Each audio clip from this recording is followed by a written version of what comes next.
Hi everyone, welcome back to the video. और इस video में हम बहुत ज़्यादा इंपॉर्टेंट टॉपिक को डिस्कस करेंगे। अगर आप किसी कॉम्पिटिटिव एग्ज़ाम की तैयारी कर रहे हो या ग्रेजुएशन में आपके पास हिस्ट्री है, and if I am not mistaken, मुझे अच्छे से याद नहीं है, अगर 12th क्लास में भी है ये टॉपिक। वैसे तो होना तो चाहिए पर आई गेस इतना डिटेल में नहीं होगा। But if you are preparing for your graduation exam and any other competitive exams, right, तो वहाँ पे तो ये topic is the most important. So let's get started with the topic and understand what is the topic, right?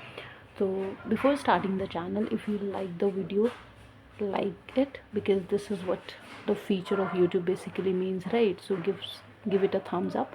There is no issue for that. Also you can share it with your friends if you like the content, that yeah, this is something that is suffice for this particular topic. You can do that as well. And you can also, if you wish to, you can subscribe the channel for my happiness, because I am working so hard to make this video and make you guys understand about the topic. So I also need something that is praised for me, right? So yeah, just subscribe the channel Khan Ambition Research. And now let's get started with the topic. देखिए, इस topic में हम basically पढ़ रहे हैं चोला dynasty के बारे में। तो एक, जैसे हिस्ट्री में अलग अलग टाइम पीरियड होता है, उसी तरीके से एक टाइम था संगम एज। संगम एज के टाइम पे 3 डायनेस्टीज़ बहुत ज़्यादा पॉपुलर थी। Among them one is Chola dynasty, another one is Cheras dynasty, and the last one is Pandya dynasty. I have also made video on these two dynasty, and this is the third dynasty of Sangam age. So yeah, I made all 3 dynasty of Sangam age videos, and you can go and check it out. And if you find it helpful as well, then you can also like that video. Okay, so let's understand what is Chola dynasty, how it started, who started it, who founded it, and whatsoever it is, who were the leaders, right? So Chola dynasty की जब हम बात करते हैं तो विजयला ने start किया था 850 से 871 सी तक इन्होंने रूल किया था। ये कावेरी रिवर के कावेरी डेल्टा पे इस्टेब्लिश था, एंड इट कॉन्कर्ड मुत्तारायार से कॉन्कर किया था इन लोगों ने। चोला डायनेस्टी के अंदर जो सिटी थी वो थी Thanjavur is basically the city was then Chola dynasty times. And establish किया था चोला डायनेस्टी को 850 सी में, BC में, 850 BC में। फिर उसके बाद से परंटका वन, ये 907 से 955 तक रूल करते हैं। एंड ऑल्सो कुलोथुंगा 3 1163 से 1260 तक रूल करते हैं, राइट? एंड ये जो होते हैं परंटका वन, ये विजयला के सक्सेसर होते हैं। एंड देन टेरिटरी को बहुत ज़्यादा एक्सपेंड करते हैं, बहुत ज़्यादा। कौन? कुलोथुंगा 3, ये रियली एक्सपेंडेड चोला डायनेस्टी टेरिटरी।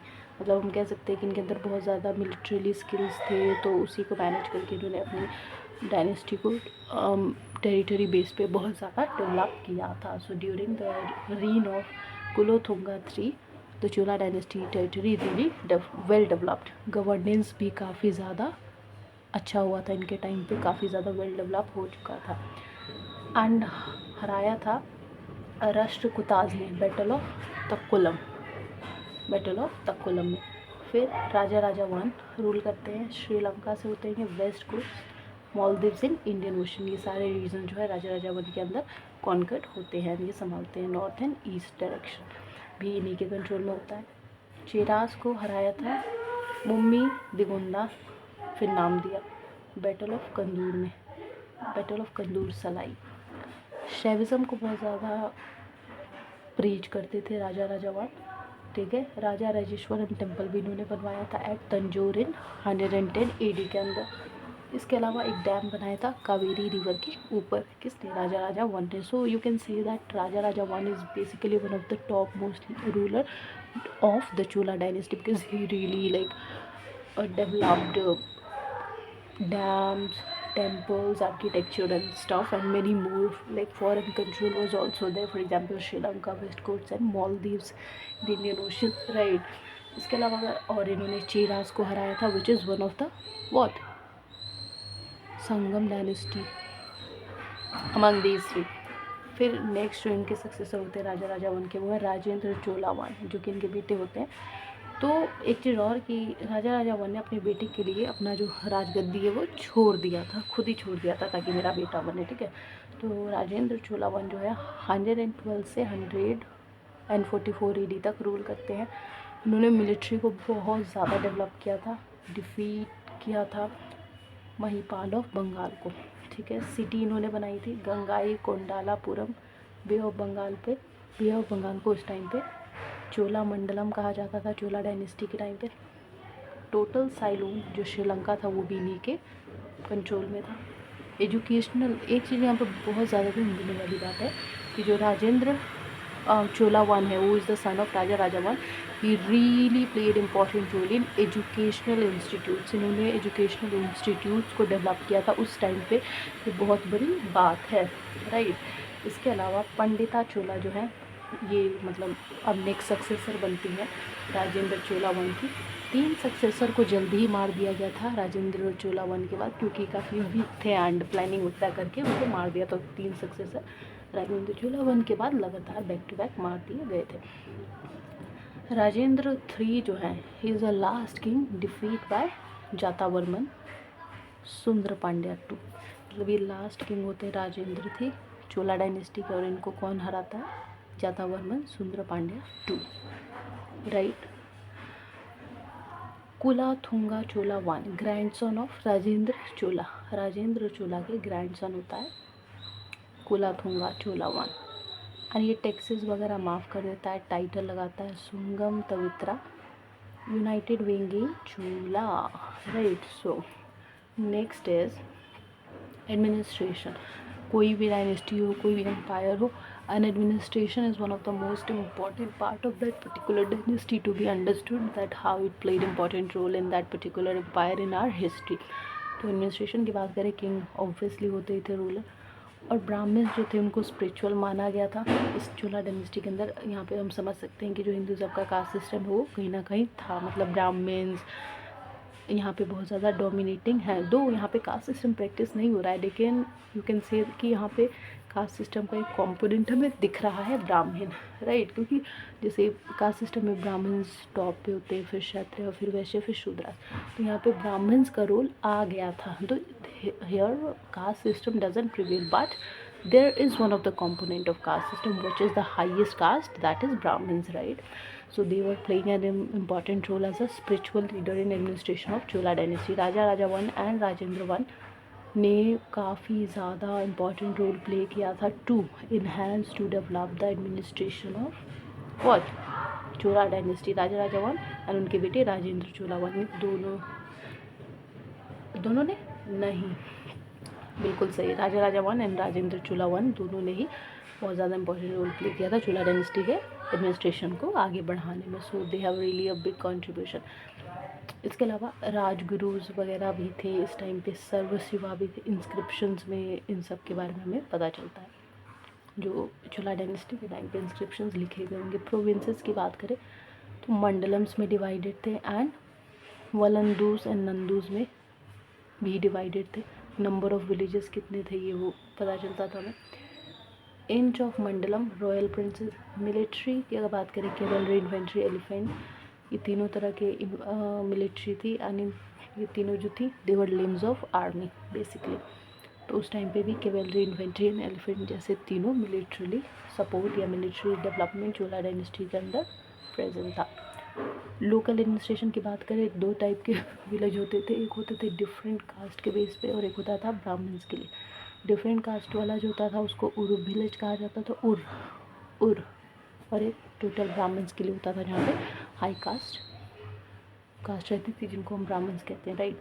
इसके अलावा Uttara Merur inscription about elections. Uttara Meru inscription जो है चोला डायनेस्टी का, वो हमें इलेक्शंस के बारे में बताता है। इसका मतलब चोला डायनेस्टी इतनी डेवलप थी कि उस टाइम पे इलेक्शंस शुरू हो गए थे, इन्हीं के ज़रिए लोग अपना किंग या रूलर चुना करते थे। So I hope it's clear, keep that in mind कि during the time of Chola dynasty there was a election system, and that we get the source Uttara Merur inscription which what confirms it, right. ये ध्यान में रखना, Uttara Merur inscription. एक तो ये south Indians names है ना, जो साउथ इंडिया से नहीं होता, it's very difficult for us to like pronounce it in a proper pronunciation, right. So I hope I am pronouncing it right. Uttara Merur inscription. Religion की बात करें तो यहाँ पे हम देख रहे थे कि जो राजा रावण थे वो शैविज़म को बढ़ावा दे रहे थे। शैविज़म वही होता है जिसमें शिव जी की पूजा होती है, तो रिलीजन में शिवा को पूजा जाता था। एंड हिंगो दभवा iconic Nataraja idol human form में होते थे। जो हिंगो दभवा होते थे ये आइकॉनिक होते थे। नटराज आइडल जो होते थे दे वर इन ह्यूमन फॉर्म बेसिकली। कुल्लाथुंगा चोला शिवा को फॉलो करते थे। कुल्लाथुंगा चोला शिवा को फॉलो करते थे। ये एक रूलर हैं चोला डायनेस्टी के, जो कि शिव जी को फॉलो किया करते थे। सोसाइटी अगर बात करें चोला डायनेस्टी की सोसाइटी कैसी थी, संस्कृताइजेशन था उस टाइम पे, कास्ट सिस्टम अब बढ़ने लगा था। अब जैसे आप लोग यहाँ पे देख सकते हैं कि जैसे Brahmin as a spiritual leader हम एक्सेप्ट कर रहे हैं, तो जाहिर सी बात है कि कास्ट सिस्टम का one of the caste component यहाँ पे हमें उभरता हुआ दिख रहा है। तो कास्ट सिस्टम बढ़ना इज सेंसिबल, तो कास्ट सिस्टम बढ़ने लगा था। ठीक है, वदंगी इदंगी, these were basically the kind of caste that was present during the Chola dynasty. Shaivism वैष्णविज़म के बीच में अब क्लैशेस होने लगा था। अभी तक तो सिर्फ शैविज़म अपना होल्ड बनाया हुआ था, लेकिन अब यहाँ पे कुछ लोग वैष्णविज़म को भी पूजने लगे थे, तो शैविज़म वर्सेस वैष्णविज़म शुरू हो गया था, क्लैशेस शुरू हो गए थे। सती सिस्टम भी अब यहाँ पे प्रेजेंट हो गया था। ठीक है, इसके अलावा लिटरेचर की बात करें तो Sanskrit and Tamil literature language के, संस्कृत एंड तमिल लैंग्वेज के लिटरेचर बढ़ रहे थे। देखिए, जहाँ पे भी अगर ब्राह्मण्स का जिक्र होगा वहाँ पे संस्कृत लैंग्वेज आएगा, क्योंकि ब्राह्मण्स बेसिकली कहा जाता था कि संस्कृत बहुत पवित्र, कहा गया जाता है संस्कृत एक बहुत पवित्र लैंग्वेज है एंड इसको बिल्कुल सही तरीके से ब्राह्मण्स पढ़ पाते हैं। तो उस टाइम पे तो जो ब्राह्मण्स वगैरह जो भी काम करते थे, पंडित जी वगैरह, वो संस्कृत का ही यूज़ किया करते थे, और हालांकि अभी भी किया जाता है। तो Sanskrit no doubt it's a beautiful language and anyone who is interested to learn it can go for it. तो literature Sanskrit and Tamil language में होता था, क्योंकि ये संगमेज की एंड साउथ इंडियन डायनेस्टीज है, इसीलिए तमिल लैंग्वेज में बढ़ रहा है। कंबान रामायण, ये तमिल रामायण है। कंबान रामायण याद रखिएगा, जो नॉर्मल वाली हमारी हिंदी रामायण है वो तो रामायण है ही, लेकिन खुद की एक तमिल रामायण है जिसको कंबान रामायण कहा जाता है। कलादम बाय कलादनार, ये कोई बुक है जिसको कलादनार ने लिखा है, कलादम। आर्किटेक्चर की बात करें तो Pallava style was use stone, Pallava dynasty के या पल्लव स्टाइल का स्टोन यूज़ किया जाता था आर्किटेक्चर को डेवलप करने के लिए चोलास द्वारा। बृहदेश्वरा विजयाला टेम्पल्स जो है इसके सबूत हैं कि भाई आप देख सकते हैं इतने खूबसूरत हिस्टोरिकल प्लेसेस हैं, you can visit, like these temples are really beautiful to go and yeah, you should see it because it's basically the beauty of our India, which is Brideshwara and Vijayala temple, right? Shiva dancing figure भी मिला है जिसको नटराजा कहा जाता था, तो ये सब चोला डायनेस्टी के टाइम पे हमें मिला है। Last topic of this video will be revenue. How was the revenue administration of Chola dynasty.